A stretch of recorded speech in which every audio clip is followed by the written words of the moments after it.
We're going to start with a simple question, but maybe not a simple answer. Who can challenge Man City? And the reason we're asking that is because, of course, Chelsea look like they're going to be strengthening, if you can call it strengthening. United now look like finally they might be doing some business, although I don't know what's happening with Christian Eriksen, but he's linked to Man United. They might be getting Martinez as well. The De Jong thing looks like, I think it's going to happen. It's just a question of when, not if. So United look like they're strengthening. We know Spurs have with Richarlison and Basuma. They've got some good players there.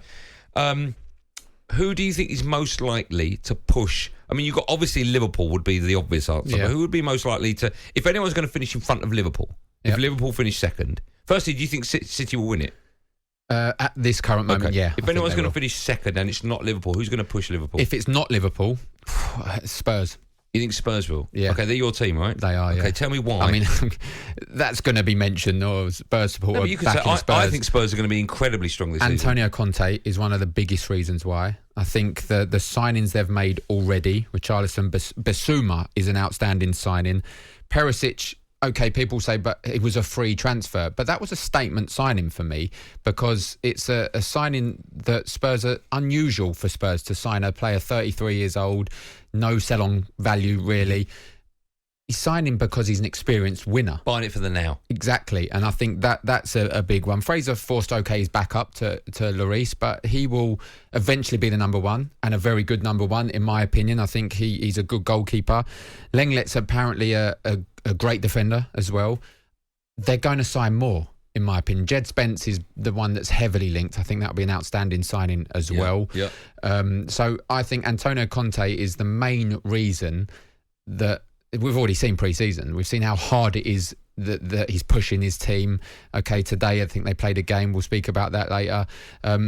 Harry Kane, the front four, Richarlison obviously coming into that now, that speak for himself. That was never an issue. Mm-hmm. The defence, Romero, brilliant. He's improved Dier as well. Dier, for me, if he starts the season well, has got a massive shout for the World Cup squad. I really think so. Do you think we're going to see different tactics from managers because we can use 5 subs now? And do you think if people are listening to the show that support sides perhaps in the bottom half of the Premier League, do you think they'll be thinking the gulf between the top 10 and the bottom 10 is going to be even bigger?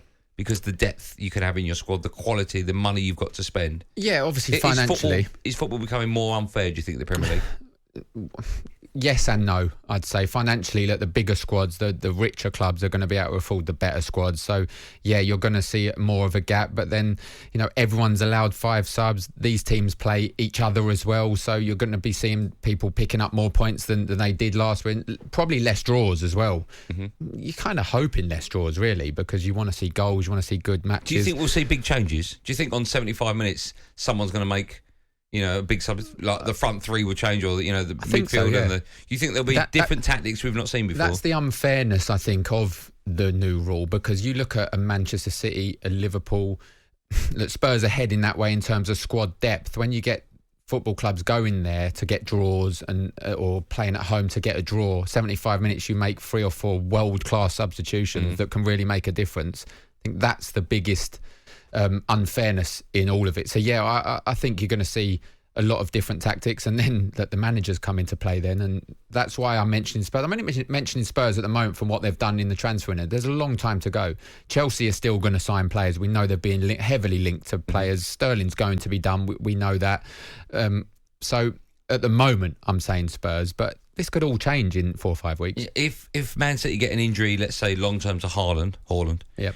Is that a worry, bearing in mind they didn't have him last season? They still No, it's not. Worry. No, I think Manchester City have to have long-term injuries to 4 or 5 of their best players for it to be a worry. Because they're going for 3 on the bounce, right? And at the moment they're favourites. Liverpool are going to be strong again. We know that, but again, it's one of those where it's a rebuild slightly, and you can't take anything from pre-season. I listened to what you said. It would have been bigger for Manchester United if they lost the game, without a doubt. I said yesterday, the win meant nothing. A 4-0 defeat would have meant everything. Yeah, absolutely. You'd have the keyboard warriors on social media saying he's out of his depth, etc. Ten Hag, but it means nothing pre-season. You just want to get off to a good start, get fitness up, and I'm just looking at the teams in and around. I don't think anyone will get close to Man City at the moment.